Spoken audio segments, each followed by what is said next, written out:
우리가 살아가면서 불행해지는 이유가 무엇입니까? 다른 사람과 나의 상황과 처지와 환경을 비교하기 때문에 그렇습니다. 근데 그거 어쩔 수가 없어요. 우리는 눈으로 보이는 것이 나의 처지와 저 사람의 처지, 나의 상황과 저 사람의 상황, 이런 것들이 보이기 때문에 우리가 가만히 아무 생각 없이 눈을 뜨고 바라보면 불행해질 수밖에 없다는 것입니다. 우리가 눈에 보이는 것을 가지고 나의 지금 처한 상황들을 비교해서는 안 됩니다. 뭘 가지고 비교해야 되느냐? 눈에 보이지 않는 것으로 비교를 해야 됩니다. 저 사람보다 내가 더 행복하다. 저 사람보다 내가 더 가치 있는 삶을 살고 있다. 저 사람은 지금 물질의 노예로 살고 있는데 나는 물질에 있어서 자유인으로 살고 있구나. 이걸 쳐다보고 감사하지 못하면 우리는 항상 불행해질 수밖에 없다는 것입니다. 세상 사람들은 애굽에 사는 것처럼 보이죠. 애굽은 어떤 곳입니까? 모든 것이 다 있는 곳이 장소입니다. 필요가 다 충족되는 곳이 애굽입니다. 그러나 거기에 살 때 하나님께서 기뻐하지 않으셨습니다. 그리고 광야로 이끌어내셨습니다. 광야는 어떤 곳입니까? 지옥 같은 곳이죠. 그러나 그 광야에 나왔을 때 하나님께서 이스라엘 백성에게 채우신 것이 무엇입니까? 결핍에서 채워지는 공급을 경험하게 하셨습니다. 이상하지 않습니까?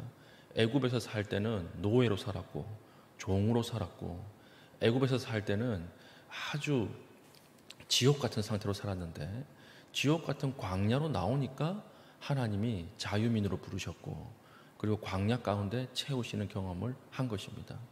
우리는 세상이 마찬가지입니다.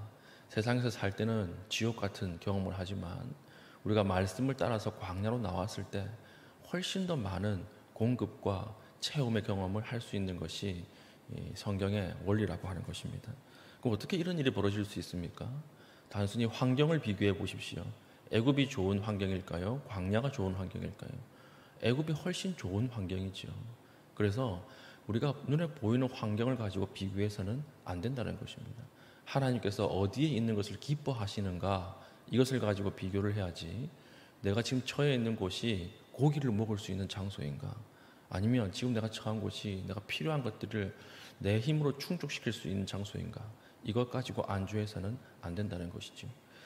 광야가 기쁜 이유가 무엇입니까?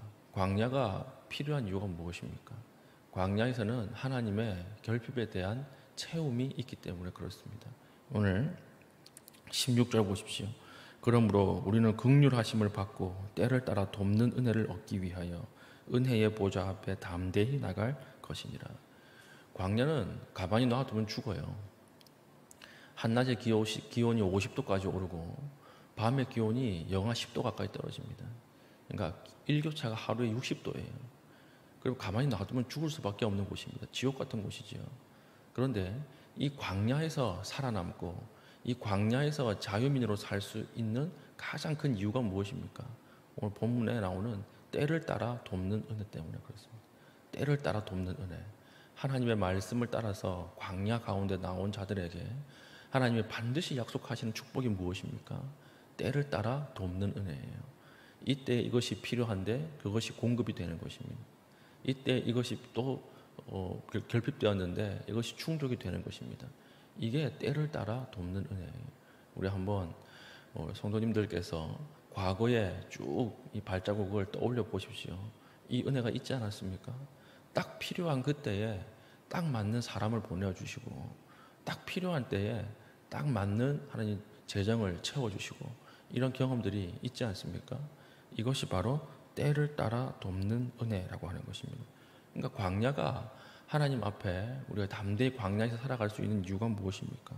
필요할 때마다 채워지는 은혜가 있다라고 하는 것입니다. 그러므로 너희들이 광야로 또 나갈 때에 이 은혜에 힘입어서 담대히 나가라는 것이죠.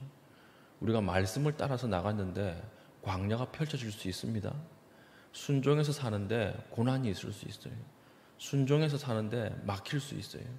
순종해서 말씀대로 살아가려고 하는데 우리의 원망을 들을 수 있고 순종할 때 핍박이 올 수 있습니다. 그러나 그때 하나님께서 오늘 약속하시죠. 그럼에도 불구하고 나가라. 그럼에도 불구하고 광야 가운데 담대하게 발을 내디더라. 그 이유가 무엇입니까? 때를 따라 돕는 은혜가 준비되어 있다는 거예요. 어떻게 하나님께서 때를 따라 돕는 은혜를 준비하실까요? 예수님이 이걸 다 해봤거든요. 예수님이 먼저 고난의 길을 걸어가 보셨습니다. 아, 이때 내가 정말 외로웠어. 광야 가운데 갈 때 내가 정말 외로웠는데 이때 믿음의 사람을 붙여둬야 되겠다. 이때 내가 정말 허기졌고 이때 내가 공급 때문에 결핍 때문에 배고팠었는데 이때 딱 필요한 것들을 양식을 준비해둬야 되겠다. 이것을 하나님이 다 아신다라고 하는 것입니다. 그래서 7절 보십시오. 그는 육체에 계실 때 예수님이시죠. 자기를 죽음에서 능히 구원하실 이에게 심한 통곡과 눈물로 간구와 소원을 올렸고 그의 경건하심으로 말미암아 들으심을 얻었느니라. 예수님이 우리의 아픔과 결핍을 다 아세요. 예수님이 육체로 오셔서 우리의 아픔과 결핍을 모두 다 겪으셨습니다. 그래서 이미 그 길을 먼저 가셨고 그 길에 대해서 잘 아시는 분입니다. 그래서 우리에게 필요한 그 공급을 매일매일 하나님께서 때를 따라서 인도하겠다는 약속을 하고 계시는 것이죠. 창세기에 보면 아브라함이 하나님의 말씀을 따라서 갈대아 우르를 떠나갑니다. 하나님의 약속의 땅으로 떠나갑니다. 그런데 갈대아 우르가 그 당시에 세계 최고의 도시였어요. 최고로 잘 사는 도시였어요. 오늘날로 치면 뉴욕 정도 되는 도시였습니다. 버가모 박물관에 당시 갈대아 우르의 집을 그대로 통째로 뜯어와가지고 이렇게 박물관에 전시한 장소가 있는데 거기 가보면 보는 사람들마다 다 놀래요. 그 엄청난 시간 전에 상수도와 하수도 이 시설이 구비가 되어 있었거든요. 집 안에 상수도가 있고 식수로 들어오는 물이 있고 하수도로 사용한 물이 흘러나갔던 흔적이 그 집 안에 있는 것입니다.